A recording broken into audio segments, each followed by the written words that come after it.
Praise the Lord. என் அன்புக்குரியவர்களே, உங்கள் வாழ்வில் உயர்வின் பாதைகள், ஆசீர்வாதத்தின் பாதைகளை ஆண்டவர் திறந்து உங்களை ஆசீர்வதிக்கிறார். என் அன்புக்குரியவர்களே, உபாகமம் இணைச்சட்டம் 28ஆம் அதிகாரம் 13வது வசனம். ஆண்டவர் உன்னை முதல்வனாக ஆக்குவாரே அன்றி கடையவனாக ஆக்க மாட்டார்.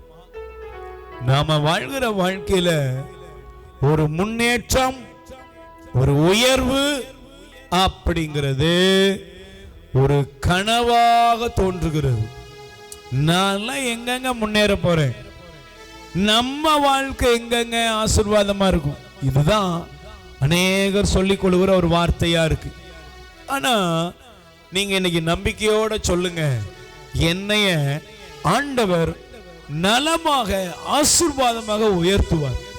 உபாகமத்தில் இணைச்சட்டம் 28:13 பாருங்களேன்.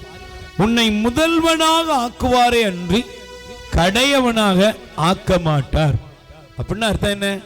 நீங்க எங்க புறக்கணிக்கப்பட்டீங்களோ, எங்க ஒதுக்கப்பட்டீங்களோ, எங்க தள்ளி வைக்கப்பட்டீங்களோ, அதே மனிதர்கள் முன்னால உங்களுக்கு ஒரு உயர்வு இருக்கிறது. எனக்கு பிரியமானவர்களே, பாருங்க, பைபிள்ல யோசேப்புடைய வாழ்க்கையில அவருடைய சொந்த சகோதரர்கள், அவர் ஒரு கனவு கண்டு வந்து, இந்த கனவுல இப்படி ஒரு காட்சி கண்டேன் அப்படின்னு தான் சொன்னாரு. அவ்வளவுதாங்க. உடனே அவங்க ஒரு படுகொலியை ரெடி பண்ணி அவர் அடிமையா ஒரு 20 வெள்ளிக்காசுக்கு வித்துட்டாங்க. அவங்க நினைச்சாங்க இவன் இதுக்கு மேல தலையெடுக்கவே முடியாது.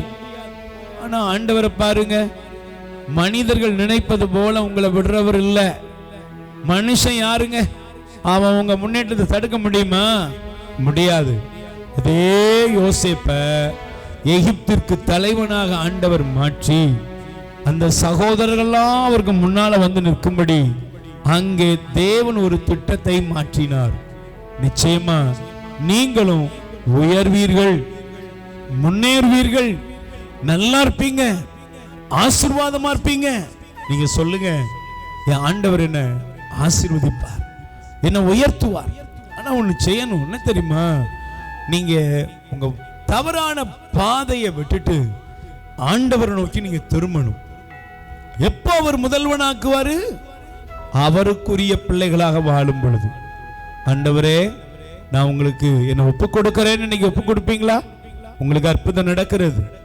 ஏசு ஆண்டவரே, ஏதோ கடையவனாக, ஒதுக்கப்பட்டவனாக, ஒதுக்கப்பட்ட நிலையில் இருக்கிற இந்த மகளை நீங்க சந்திக்கிறதற்காக நன்றி.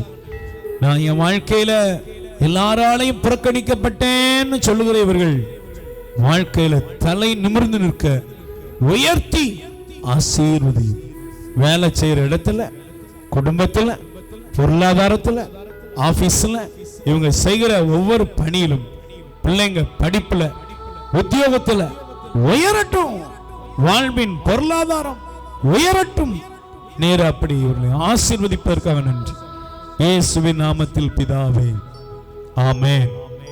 என் அன்புக்குரியவர்களே, இணைச்சட்டம் 28:13 சொல்கிறது, ஆண்டவர் உன்னை முதல்வனாக ஆக்குவாரே அன்றி கடையவனாக ஆக்க மாட்டார். உயர்வீர்கள். God bless you. மரியே வாழ்க. உயிர் வாழ உணவளிப்போம். இரக்கத்தின் ஊற்று கத்தோலிக்க தியான இல்லத்திலிருந்து பிள்ளைகளால் கைவிடப்பட்ட வயதான அப்பா அம்மாக்கள் 100 பேருக்கு தினமும் அவர்கள் இருக்கும் இடங்களுக்கு உணவு கொண்டு போய் கொடுக்கப்படுகிறது. அன்புக்குரியவர்களே, உங்கள் பிறந்த நாள், திருமண நாள், உங்கள் இல்ல வைபவங்கள், இறந்தவர் நினைவாக நீங்கள் உணவளித்து உதவி செய்யலாம். உங்கள் அன்பு கரத்தை நீட்டுங்கள். ஆண்டவர் உங்களை ஆசீர்வதிப்பார். எங்கள் முகவரி: இரக்கத்தின் ஊற்று கத்தோலிக்க தியான இல்லம், புன்னைக்காயல், தூத்துக்குடி மாவட்டம்.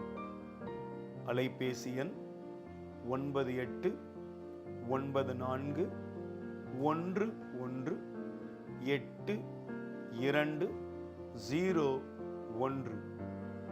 கடவுள் உங்களை நிறைவாய் ஆசீர்வதிப்பாராக.